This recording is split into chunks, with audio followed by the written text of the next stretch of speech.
Tuhan itu kasih, Tuhan panjang sabar.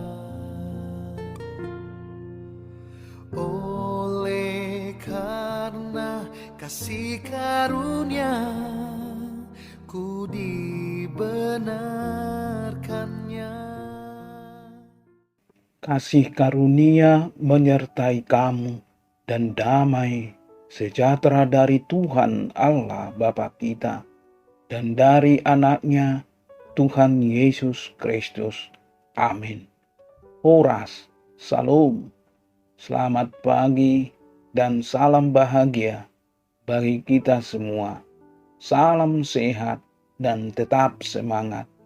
Tidak ada yang mustahil bagi Allah. Tuhan Yesus sangat peduli bagi kita, sahabat yang baik hati. Marilah kita menggunakan waktu sejenak untuk berdoa, membaca, dan merenungkan firman Tuhan yang akan kita dengarkan dan renungkan pada pagi hari ini, Rabu tanggal 24 November 2021, tertulis di dalam Kitab Mazmur pasal 135 ayat 14. Demikian dikatakan firman Tuhan. Sebab Tuhan akan memberikan keadilan kepada umatnya dan akan sayang kepada hamba-hambanya. Molo di bibeltai di dogma songonon. Ai dulu honon ni Jehovah dosogot bangsonai jala marpangulahi dosogot rohana mida akka naposonai. Ima sahatna hatani tuhatta. Sahabat yang baik hati yang dikasihi Tuhan Yesus Kristus.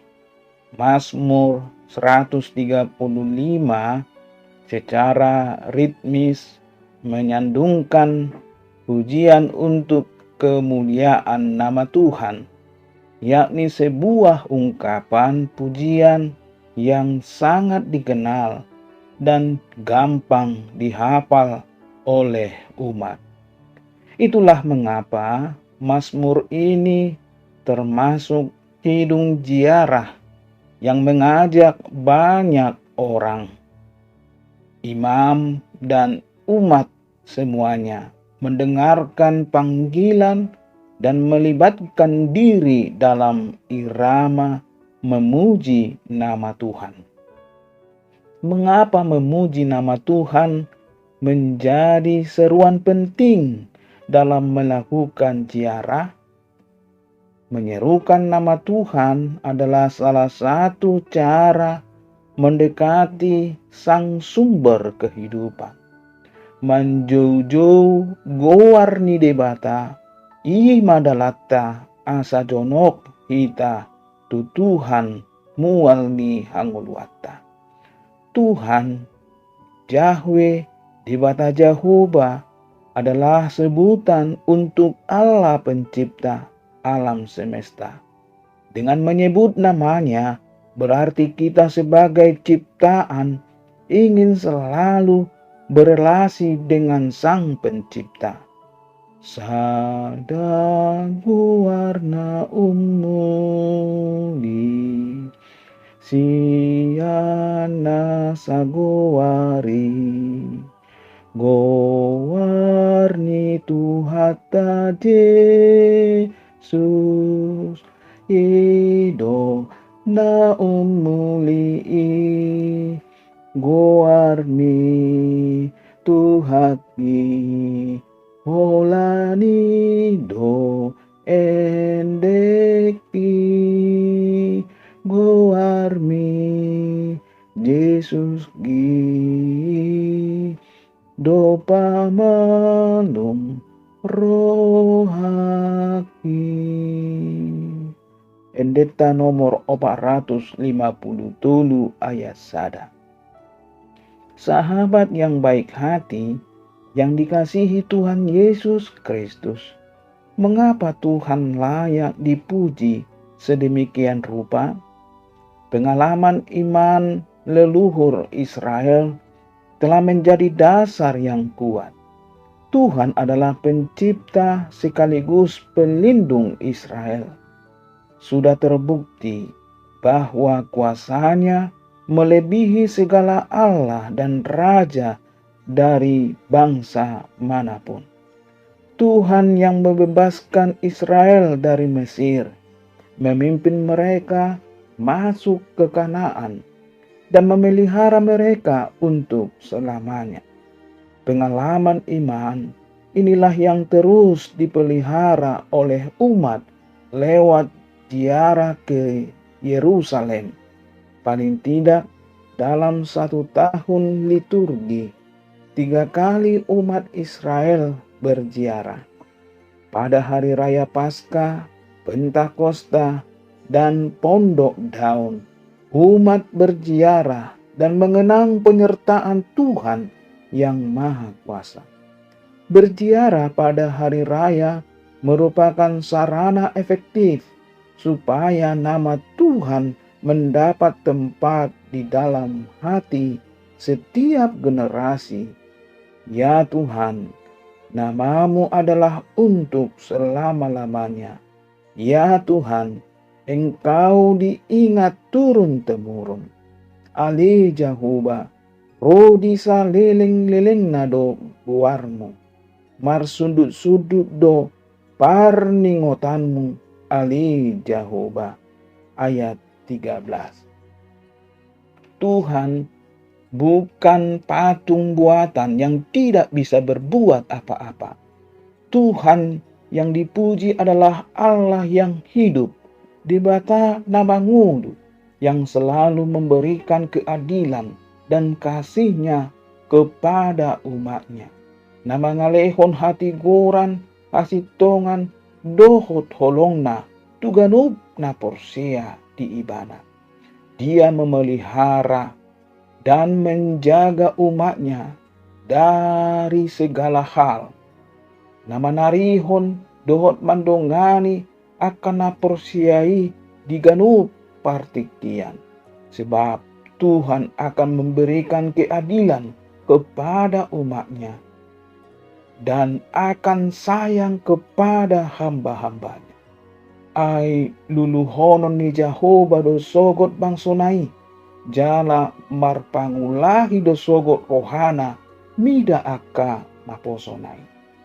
Sahabat yang baik hati, yang dikasihi Tuhan Yesus Kristus. Memang pada zaman ini, topik pengadilan Tuhan jarang dibicarakan di gereja. Sungguh suatu kejanggalan. Mengapa demikian? Dunia di akhir zaman semakin jahat dan semakin penuh dosa. Banyak gereja, terutama mega church, gereja besar, takut mengkhotbahkan pengadilan Tuhan terhadap orang berdosa. Pesan Tuhan yang akan mengadili manusia kurang bersahabat, tidak populer. Jemaat yang tidak sungguh-sungguh mau bertobat dan hidup dalam kekudusan akan keluar dari gereja dan mencari gereja lain yang populis. Demi menjadi populer, mereka memilih berfokus pada anugerah Tuhan, bahkan kecenderungan mentolerir dosa dan memberikan legitimasi kepada para pendosa untuk hidup dalam dosa dengan dalih diselamatkan bukan karena berbuat baik. Maka hal ini dijadikan legitimasi oleh para pendosa untuk dibaptis dan merasa telah diselamatkan, tetapi tetap terus hidup dalam dosa. Tuhan memang mengasihi para pendosa, tetapi Tuhan tidak mentolerir dosa. Ini seperti dua sisi mata uang. Sisi anugerah Tuhan, artinya Tuhan yang mengampuni manusia tidak bisa dipermainkan oleh manusia dengan terus-menerus hidup dalam dosa. Jika seseorang telah lahir baru dan menjadi ciptaan baru dalam Tuhan, dan ia kembali hidup dalam dosa, maka ia telah mempermainkan anugerah Tuhan. Kitab Mazmur mengingatkan bahwa Tuhan pasti akan mengadili umatnya. Jadi pastikan kita hidup dalam kebenaran dan kekudusan. Ikon tutu situtuma nguluta di bagasan hasitongan dohot habadiau. Sahabat yang baik hati yang dikasihi Tuhan Yesus Kristus. Dalam perumpamaan tentang talenta dijelaskan bahwa seorang tuan yang akan pergi mempercayakan hartanya pada hamba-hambanya. Ia memberikan sesuai kesanggupan mereka. Ada yang 5, ada yang 2, dan ada yang 1 talenta. Setelah tuannya itu pulang, ia mendapati 2 hambanya mampu bertanggung jawab atas talenta yang mereka terima. Sementara seorang hamba tidak menggunakan apa yang ia terima, sehingga ia harus menerima konsekuensinya. Tuhan memberi kita masing-masing berkat dan perkara yang berbeda. Tidaklah tepat jika kita membandingkan semua yang kita terima dengan yang diterima orang lain dan menganggap seolah-olah tidak adil Allah dalam hidup kita. Tanggung jawab yang diberikan Tuhan pada kita sebanding dengan kekuatan yang kita miliki untuk memikulnya. Semakin kuat diri kita, maka semakin besar tanggung jawab yang diberikan. Tentu tidak semua orang mendapat kesempatan dan sumber daya yang sama, karena masing-masing orang akan dikaruniakan perkara yang sesuai dengan kesanggupannya. Pencobaan yang datang juga akan disertai dengan kekuatan yang berasal dari Tuhan, sehingga kita tidak dicobai melebihi kemampuan kita. Sudah selayaknya kita bertanggung jawab atas segala berkat yang diberikan dalam hidup kita, yang harus kita pakai untuk kemuliaan nama Tuhan dan dilipat gandakan untuk membantu sesama kita. Amin. Mari kita berdoa. Terpujilah nama-Mu ya Tuhan. Sungguh besar dan agung karunia-Mu, kasih-Mu, anugerah-Mu yang kami rasakan di dalam hidup kami pada hari-hari yang sudah kami lewati sampai saat ini. Tuhan Allah, di dalam nama Yesus Kristus, kiranya Tuhan selalu menyertai kami. Tuhan selalu membimbing kami. Tuhan selalu menuntun kami dalam setiap perjalanan kehidupan kami. Kami selalu menyerahkan sepenuhnya ke dalam tangan Tuhan. Roh Kudus-Mu menyertai perjalanan kehidupan kami ini. Kami yakin dan percaya Tuhan memberkatinya.